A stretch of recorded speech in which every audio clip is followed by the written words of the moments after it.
Today we're checking out the new iPlay 80 Mini Pro tablet by Alldocube. We just looked at their Ultra version. Now we're checking out the Pro. I want to thank them for sending this over to review on the channel. They're finding out what I think of this the same time that you are once they watch this video. It's currently only $169 at Walmart right now, but I'll leave a link down below with current pricing and more information because chances are it could be on sale by the time I post this video. It's got 128 gigabytes of storage, plus it takes a micro SD card as well. It's got an 8.4-inch display at 1200 by 1920 resolution, at up to 90 Hz refresh rate, and up to 450 nits brightness. This is a 4G LTE version, which will work in some regions. Also has Wi-Fi 6, Bluetooth 5.4. This one also has GPS, which you don't always see in more affordable tablets. You can see it's a pretty similar design to the Ultra. You can see it's a little bit smaller than the Ultra, a little bit different style of cameras. It's also a hair thinner as well. You also don't have the accent color for the power button. It's actually really easy to hold with one hand too.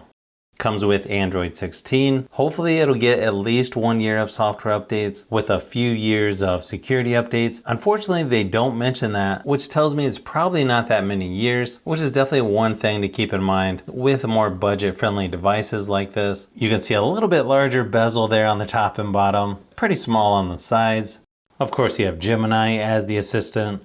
Nice wallpaper on this one. I feel like I've seen this design before, not sure where, but definitely looks familiar. You can see the software on here is pretty much stock Android. Google Discover newsfeed left of the home screen. Swipe down anywhere to get to your notifications and your quick panel shortcuts. You can see they don't put that many pre-installed apps on here, just mainly the ones from Google and just a couple extras that of course you can uninstall.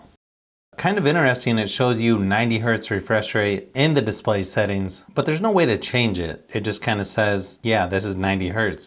So far, it's only used about 13 gigabytes of the 128 available. Nice thing is, even though this is a budget tablet, it's still Wi-Fi L1, which is good for streaming apps like Netflix. You can also view up to 1440p resolution on YouTube videos, and the screen quality on here is actually much better than I was expecting. For a tablet at this price, it's plenty bright enough, has good contrast and viewing angles. It also has split screen on here as well. I think the software on here actually feels pretty smooth, probably even a little more snappy than I was expecting. As far as performance goes, it's got 8 gigabytes of RAM with up to 8 more of virtual RAM. It's got a Unisoc T7300 processor. Even though this is a budget tablet, it still has pretty good performance, as you can see by the benchmark results. Obviously not quite as powerful as the Ultra version, but still pretty good considering the price. And this is probably one of the most comfortable tablets to use when gaming. It's nice and compact, easy to reach everything on the screen, and it can handle most games like PUBG Mobile and Asphalt Legends Unite without too much effort. Obviously, it's going to depend on which games you're playing. Probably one of the few tablets in this price range that actually has pretty good performance. It's got a 6050 milliamp hour battery. I also ran my typical battery drain test at 100% screen brightness, and it lasted about 5 hours, which is a little less than the Ultra. Keep in mind, the screen's not as bright on this as the Ultra. Obviously, once you turn the screen brightness down, it'll last quite a bit longer, but I was definitely expecting this to last a little bit longer. And then it's got 18-watt charging, so not gonna be the fastest out there. It's got one speaker on each side, just like the Ultra version. It's not going to be the loudest tablet out there. It also doesn't sound distorted when you turn it all the way up, so not bad considering the size. But here's a quick sample just to give you an idea of how it sounds.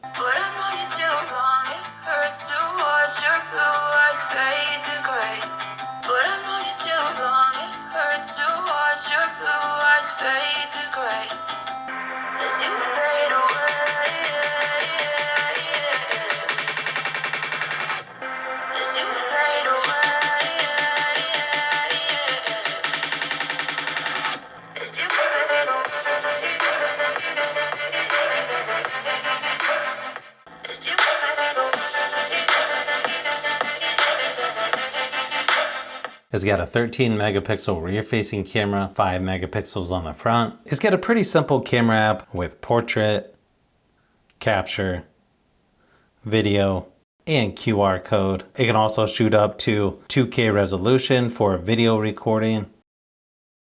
Seems like it's using AI to help the camera quality, and yeah, it actually looks pretty good, at least in my studio lighting. But here's a few quick samples just to give you an idea of what to expect.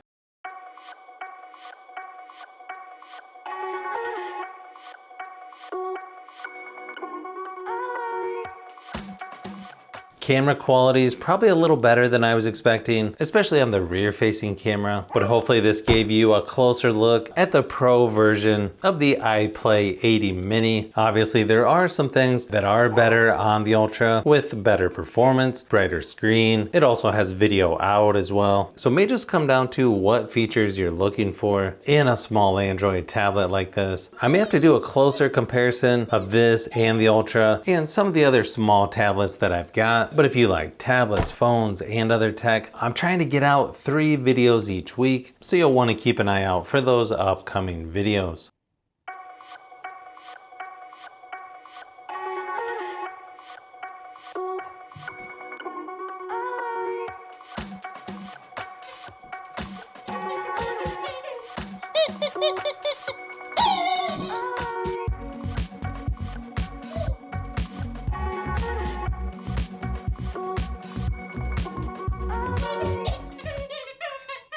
So if you've made it this far into the video, you may want to say thanks by subscribing, and don't forget to give a thumbs up if this video was helpful. This is Brian from Fishbee Productions. Thanks for watching, and I'll see you on the next one.